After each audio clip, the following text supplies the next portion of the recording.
mungkin lupa kenapa agak lain pada minggu ini sapaan dari mimbar, nanti kita uraikan.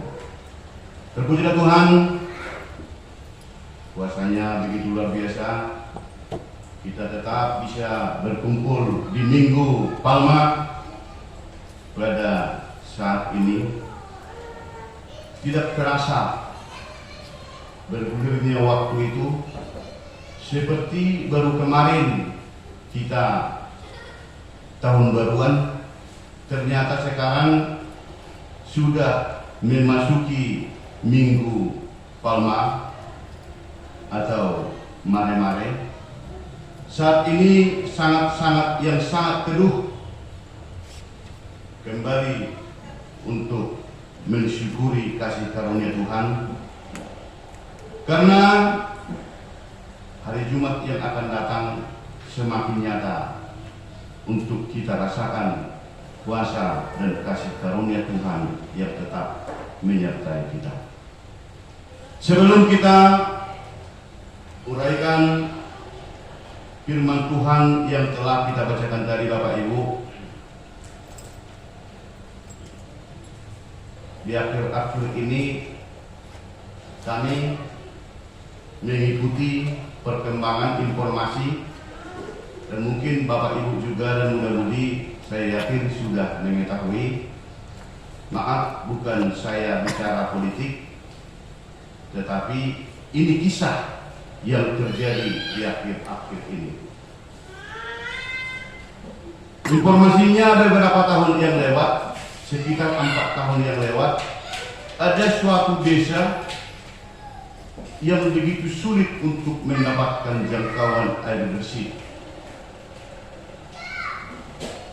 Mereka begitu mengeluh di suatu kampung itu begitu sulitnya untuk mendapatkan air bersih.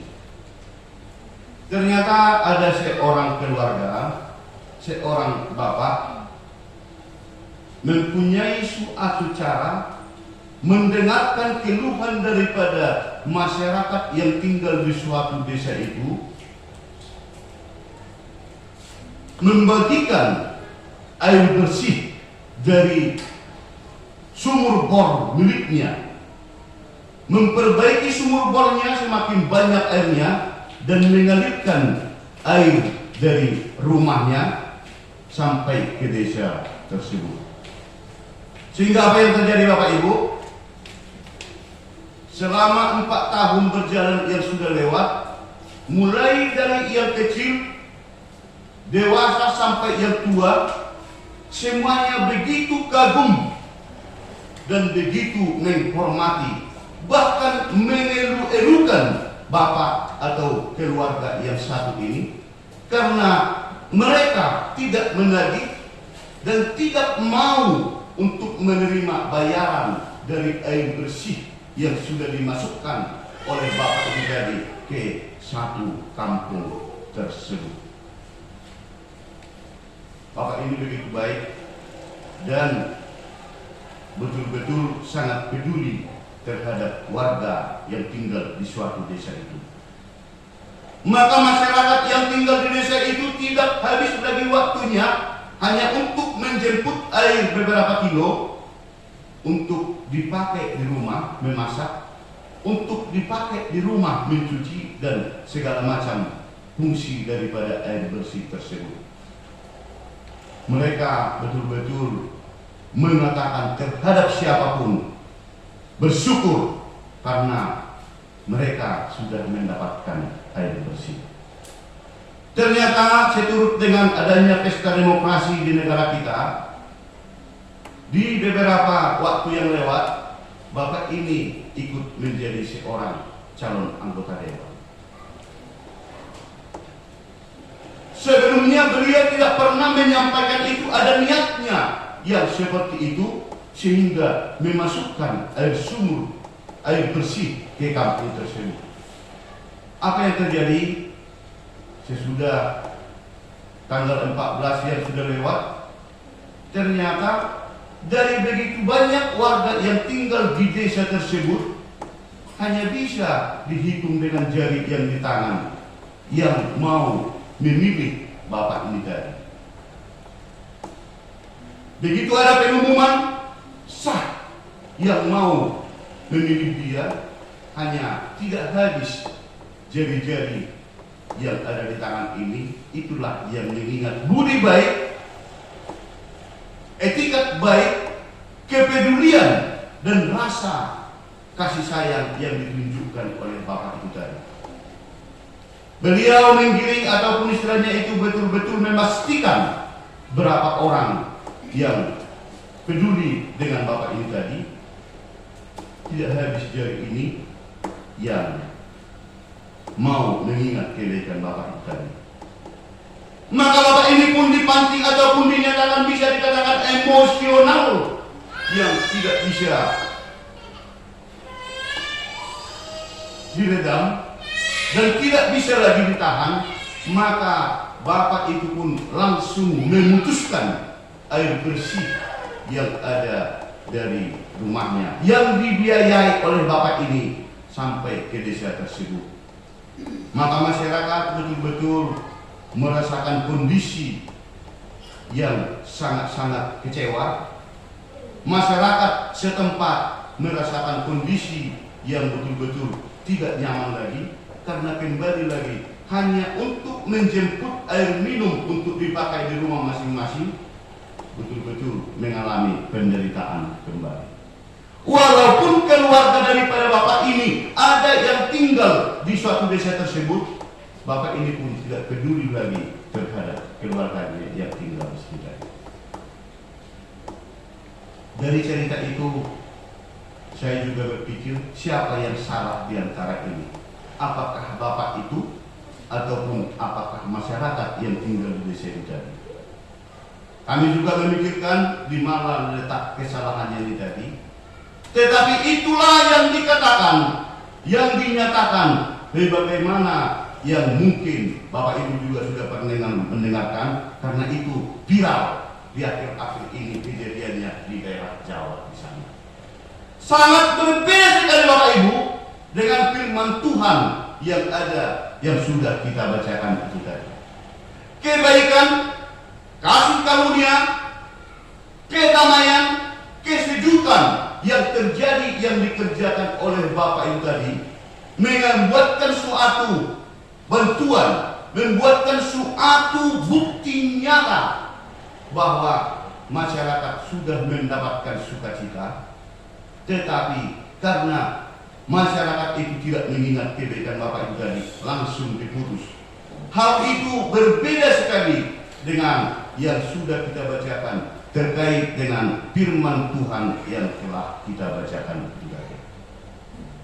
Bapak Ibu yang dikasihi oleh Tuhan, hal itu mengapa harus diceritakan, harus kita awali untuk mengetahui semakin mendalam firman Tuhan yang dibacakan sekarang. Karena secara pribadi Bapak Ibu, saya juga waktu masih PNB seperti mereka yang duduk di depan, saya juga sering komplain dengan pikiran saya.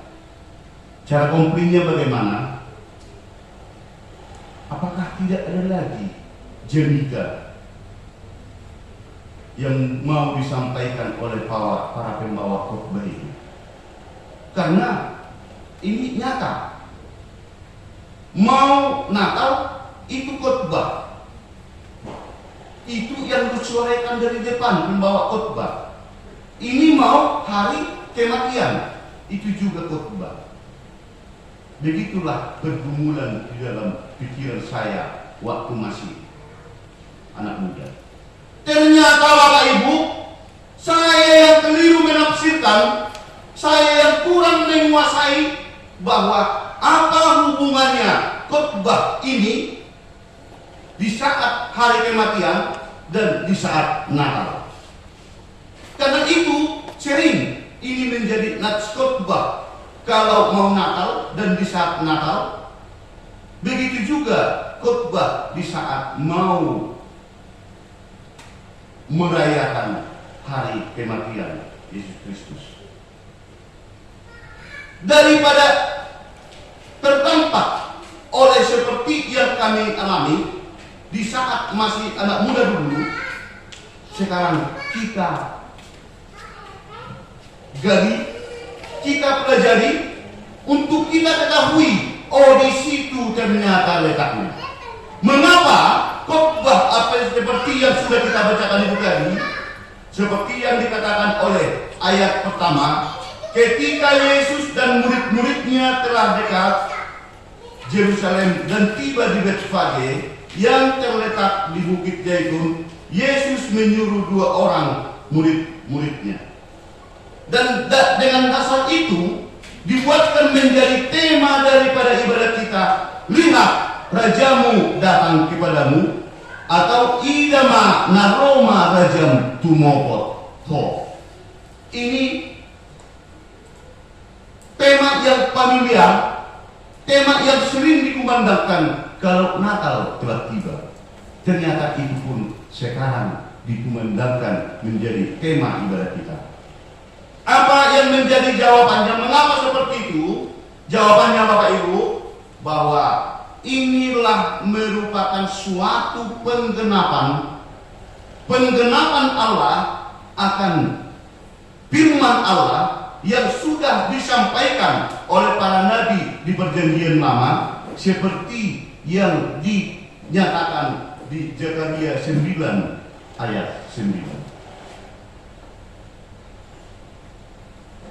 Menggenapi yang dikatakan oleh Nabi Allah di Perjanjian Lama, itu ditunjukkan kedatangan Yesus ke Yerusalem. Karena di Zakaria 9 ayat 9 dikatakan, bersorak-soraklah dengan nyaring, hai putra Sion, bersorak-soraklah hai putri Yerusalem. Lihat, rajamu datang kepadamu, ia adil dan jaya, ia lemah lembut dan mengendarai seekor keledai beban yang mudah.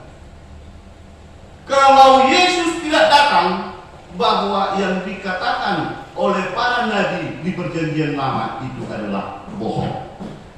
Maka ini harus dinyatakan, harus digenapi melalui dengan pesta kita, melalui daripada ibadat kita yang tidak bisa kita lupakan di hari Jumat yang akan datang, yaitu Jumat Agung.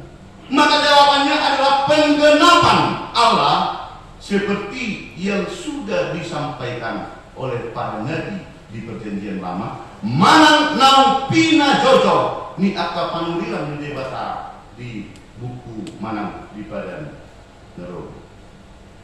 Ada berita kedatangan Yesus itu ada dimuat oleh 4 evangelium yang dimaksud yang memberitakan kedatangan Yesus. Ada 4. Yang pertama itu dari buku seperti yang kita bacakan itu tadi, itu Matius. Yang kedua Lukas. Yang ketiga Markus. Dan yang keempat itu Yohanes.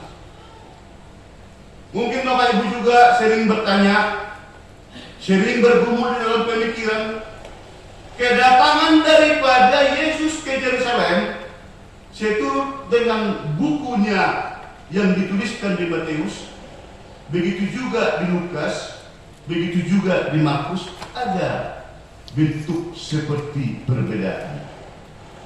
Contoh seperti keledai, ini ada perbedaan. Di buku Markus, di buku Matius dengan di buku Yohanes itu ada perbedaan. Di situ ada dikatakan seperti yang telah kita bacakan itu tadi, pergilah ke kampung yang di depan itu, dan di situ kamu akan segera menemukan seekor keledai betina bertambah dan anaknya ada dekatnya. Lepaskanlah keledai itu dan bawalah keduanya kepadaku. Anjir. Kalau Matius mengatakan keledai dengan anaknya, sementara kalau di buku daripada Markus berbeda. Begitu juga di bukunya Yohanes. Bagaimana kebenarannya ini? Apa bedanya yang dikatakan di bukunya Matius dengan Yohanes? Intinya Bapak Ibu, bisa kita perjelas. Ada beberapa item perbedaan kedatangan Yesus itu tadi, seturut dengan tulisan yang ada di Evangelium ini. Perbedaan-perbedaan itu, kalau saya melihat, ternyata mereka membuatkan suatu penjelasan, membuatkan suatu konsep iman siapa itu Yesus. Karena mereka, Matius, Lukas, Markus, Yohanes bukan seorang wartawan. Mereka bukan wartawan yang bisa istilahnya itu menyatukan suatu perkataan yang sudah ada rilisnya. Apa yang bilang dikasih oleh Tuhan, di sini letaknya, maka ada perbedaan. Tetapi intinya bahwa fungsi, garis besar dan tujuan yang diceritakan mereka itu tadi, semuanya itu adalah suatu rangkuman yang besar. Tetapi cara penyampaian mereka yang berbeda, sama seperti kami.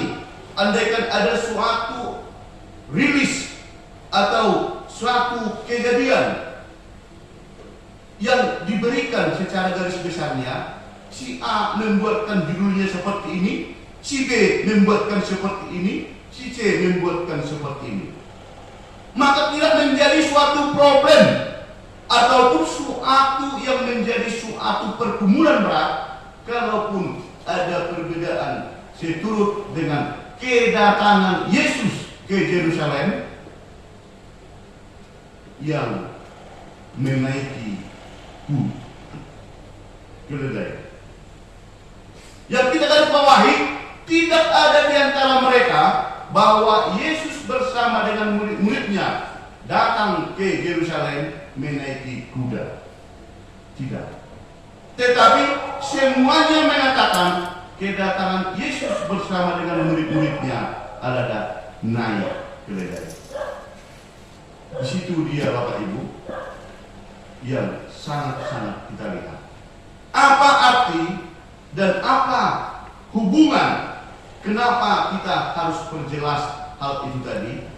Karena itu tadi mungkin pertanyaan yang ada, mungkin rasa ingin tahu yang ada bisa terjawab sekarang melalui khotbah kita pada Minggu Palma ini. Bapak Ibu yang dikasihi Tuhan, di minggu ini mempunyai suatu hikmat yang begitu besar karena mempunyai ada pesan moral, pesan hidup yang sangat tangguh dan yang sangat kuat atas firman Tuhan yang telah kita bacakan tadi. Yang pertama apa itu Bapak Ibu? Yang pertama sekali dari kita lihat dari yang sudah kita bacakan tadi, yang pertama sekali adalah kita garis bawah dan kita ingat adalah ketaatan yang berkomitmen. Ketaatan yang berkomitmen. Apa dasar kita mempunyai suatu pesan dari Allah, pesan dari Tuhan untuk kita pegang di dalam perjalanan hidup kita mulai saat ini, bahwa Yesus menyuruh muridnya untuk pergi dan mengatakan, pergilah ke kampung yang di depanmu itu, dan di situ kamu akan segera menemukan seekor keledai betina tertambat dan anaknya ada dekatnya. Lepaskanlah keledai itu dan bawalah keduanya kepadaku.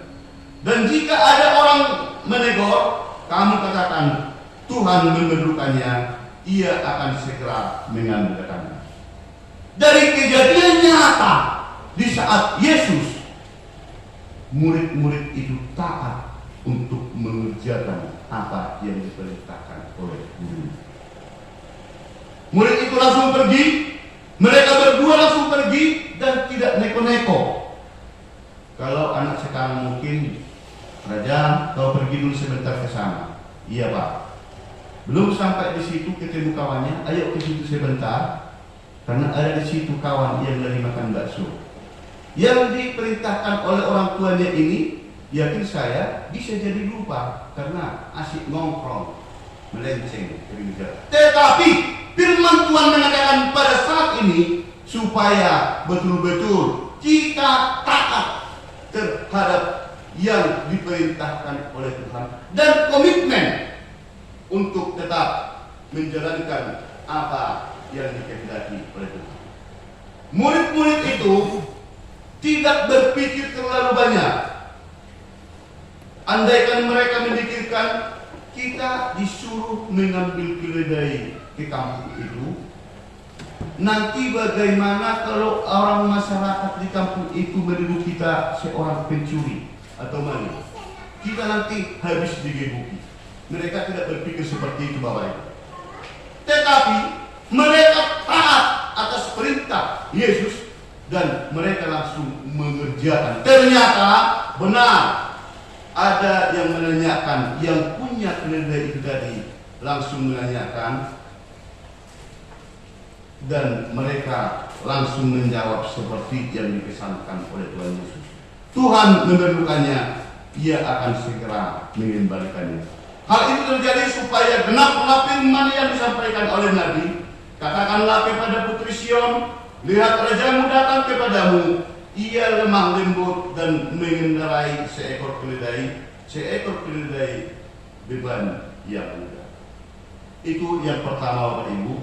Berarti pesan iman pada kita sekarang, taatlah tetap kepada yang dikehendaki oleh Allah. Dan yang kedua Bapak Ibu, keyakinan dan kepercayaan bahwa Yesus itu datang membawa kedamaian. Mengapa itu menjadi pesan bagi kita? Supaya semakin yakin, supaya semakin percaya. Karena mengapa Yesus harus naik keledai? Mengapa tidak naik kuda? Bahwa dari dasar itu kita mendapatkan suatu oleh-oleh besar, suatu pesan moral yang besar, bahwa Yesus datang bukan datang membawa kekuasaan. Yesus datang bukan membawa kesombongan. Contoh, kalau ada perang, maka panglimanya di depan akan naik kuda. Tetapi berbeda dengan kehadiran Yesus ke Yerusalem, itu adalah naik keledai. Maka sering dibuatkan itu, kalau keledai itu Bapak Ibu, simbol dari kedamaian. Simbol dari kedamaian. Itu maka dikatakan Yesus datang dengan naik keledai. Apa yang terjadi Bapak Ibu?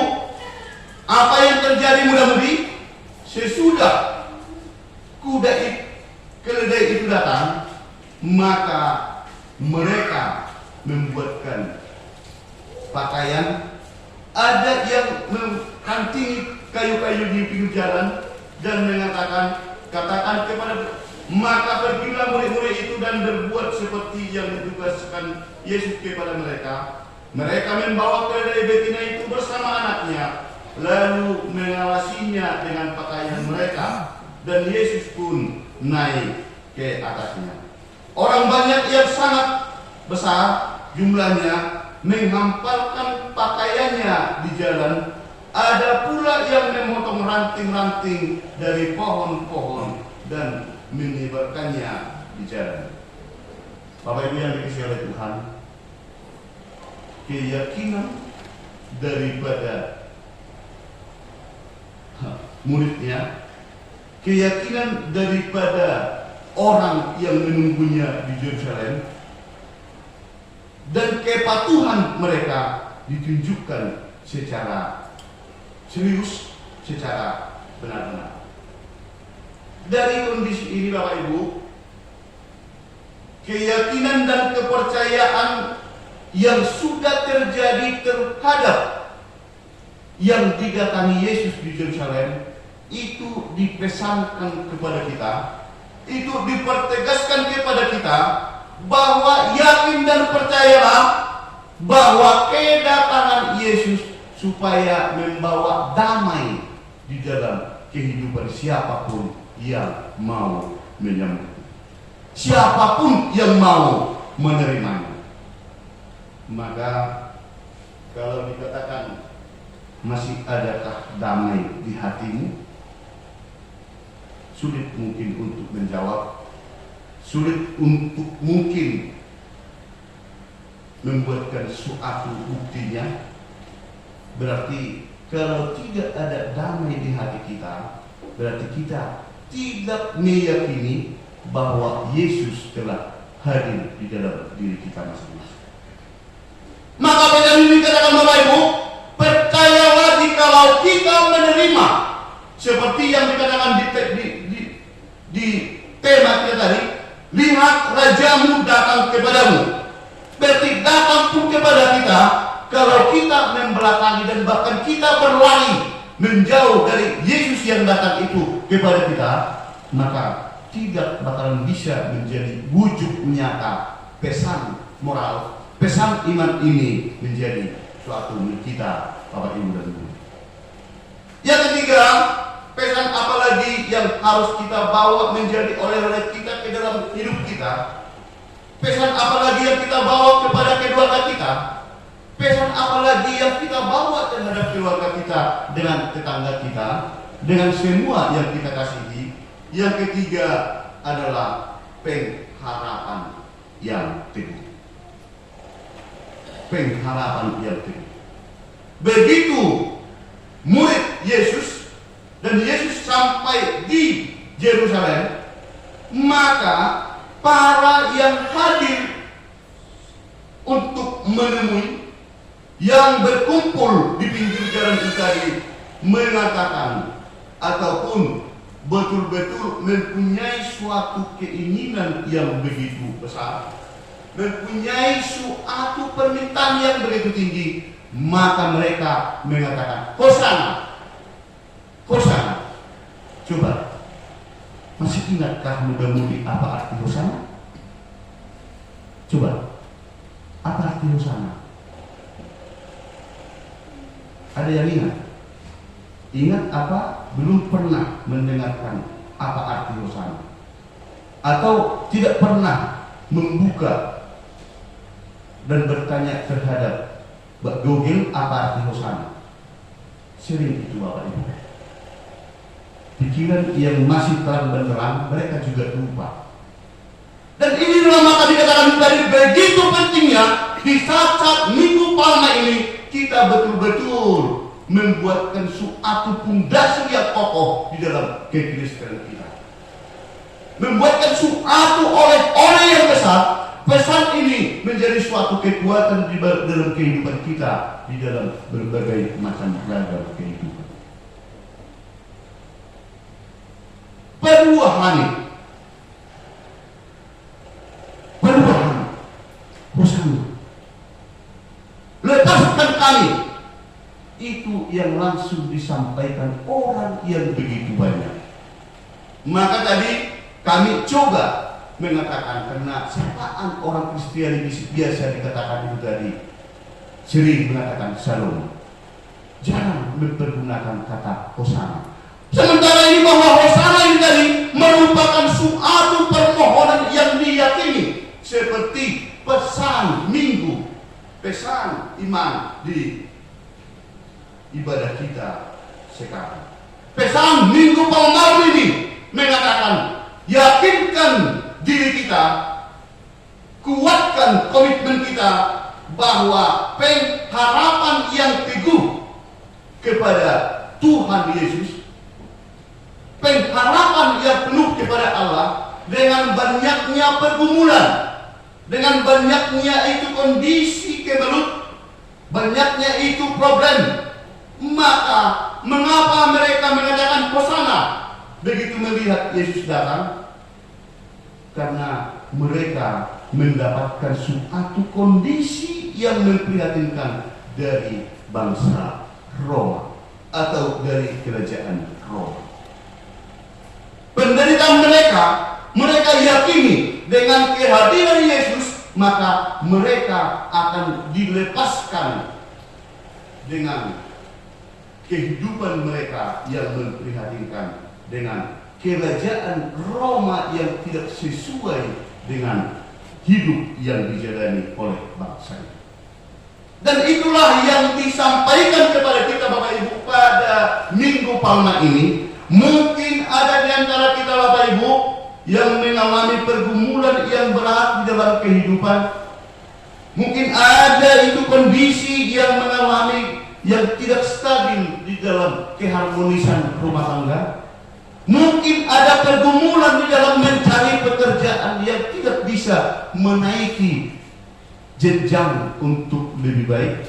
Mungkin ada di sekolah muda-mudi yang belum kelar dan mempunyai tekanan. Di sini kita diajak katakan dengan Tuhan Yesus, Hosana, Hosana, lepaskan kami. Apapun pergumulan muda-mudi, apapun pergumulan kita aman, apapun kemelut kita hilang, dan apapun kesusahan kita, sampaikan kepada Yesus bahwa kita untuk diselamatkan. Palua hamisan hamaronom, lepaskan kami dari kesulitan ini. Jikalau kita dengan tulus menyampaikan, yakinlah Tuhan akan menyatakan dan mensempurnakan kasih karunia kepada kita. Maka mari kita sama-sama mengucapkan Hosana 3 kali kepada Tuhan, supaya Tuhan semakin melihat dan memberikan berkat karunia-Nya kepada kita. Apapun yang kita kerjakan, yang kita pikirkan, dan yang akan kita lakukan. Kita sama-sama mengucapkan Hosana 3 kali. Hosana, Hosana, Hosana. Tuhan memberkati kita yang ikan firman-Mu berkata.